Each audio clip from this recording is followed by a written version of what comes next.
The magical Negro trope is a recurring character in movie history. It's a black character who doesn't have his or her own internal life. They're only really there to support the white protagonist. You're just settling. Cool. Looks like we're neighbors. Guess so, yeah. Yeah. Whose ball? Cut! Actually, yes. Actually, hold on, wait. Many of the microaggressions in this film are things that have actually happened to me, and it's always really tricky when you're satirizing stuff because you sometimes write something and it seems too big, but it happened.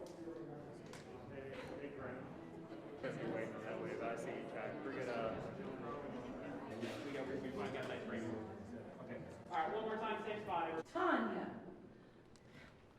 He's never read it. He cites it, but he's never read it. You will be forced to live in America as a regular black person. Damn!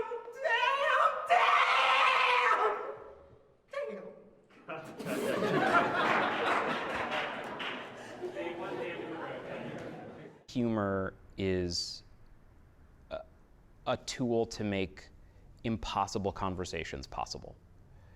And there are a couple of things that are impossible about the conversation I'm trying to have in this film. One is the shame of what I'm talking about is so intense. For me as a black person to raise my hand and say, hey, I feel like I over-accommodated white people for my whole life is incredibly embarrassing.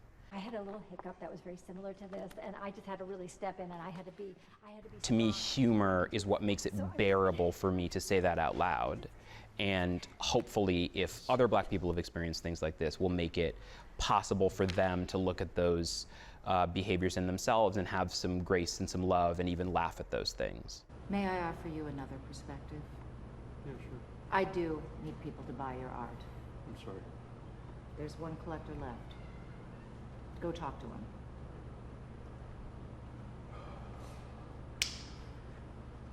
You know, maybe my work is stronger if I let it speak. Go! Okay? Hey, get over here. It's dug up all of my own insecurities and forced me to confront them and to confront the way that I move about the world. And I don't know if I would have done that without doing this project. You own an island. No one with an island has empathy. It's not possible to possess both things. You are not my friend. My philosophies have shifted, and that's more than I could have asked for. That hasn't happened on most projects I do. This one has been a real therapy session. Justice has this phenomenal spirit, too, that really extends throughout. I mean, he's with us every day, which is so important when you're casting that role, because they're going to help set the tone, too, for a lot of the production. And he is just, like, so fun, so inviting to everyone, has the most infectious laugh.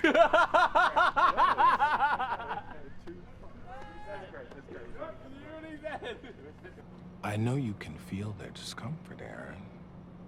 It's the loudest thing in every room you walk into. Probably has been your whole life. What did you do to make them look at you that way? And what are they going to do to you next? White discomfort is a menace, Aaron. Stop running from it and start listening to it. Even though we improvise sometimes, his writing is there. I don't really feel a need to just rework this. Like bending steel, you know, like smelting. Like I'll put a stamp on it. You're in the area, but I'll make it good. No, I didn't. That makes my job much easier, where I can just do my thing. I am good, I think, at this job. You're the best of us. Well, I don't know about that. No, I went to RISD with some great designers. You're killing it. Oh, thank you. Right before the mugging, he was so sure the world wasn't going to come for him that it took him a super long time to realize he was getting mugged. I swear to God, for a split second, he thought the knife was a present for him.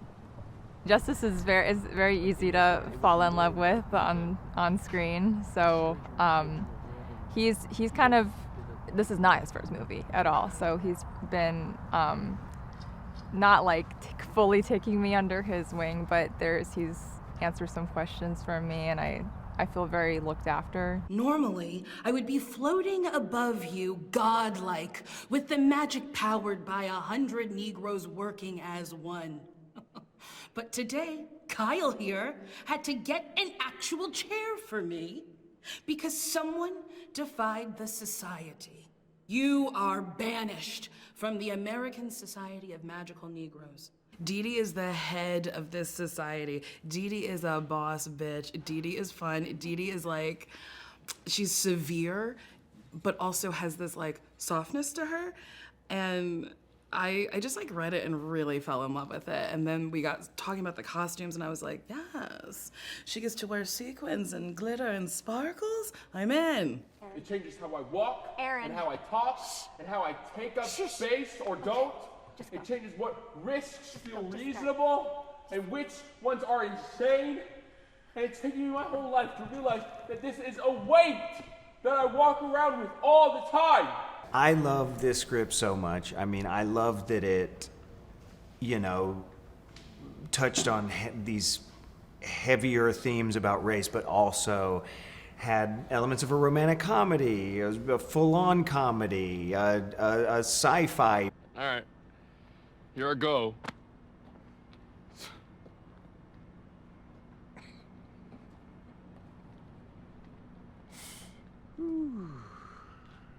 At the end of the day, it's a story about a guy who has trouble speaking up for himself, who learns to speak up for himself. And I think that's a pretty universal story. It's a love story. There are all of these incredibly universal things about it. In our industry, our content that we ourselves have made and our colleagues and peers have made has perpetuated the stereotype of the magical Negro. So this is kind of our opportunity, I think, to make something that counteracts that, hopefully a little bit. And it has taken me my whole life to figure out that this is something that I walk around with all the time. And after this lifelong journey of figuring out that maybe this shit impacts everything I do, you want to turn around and act like I'm crazy for acknowledging it? No. You don't get to put me in danger just because you don't want to feel like an asshole.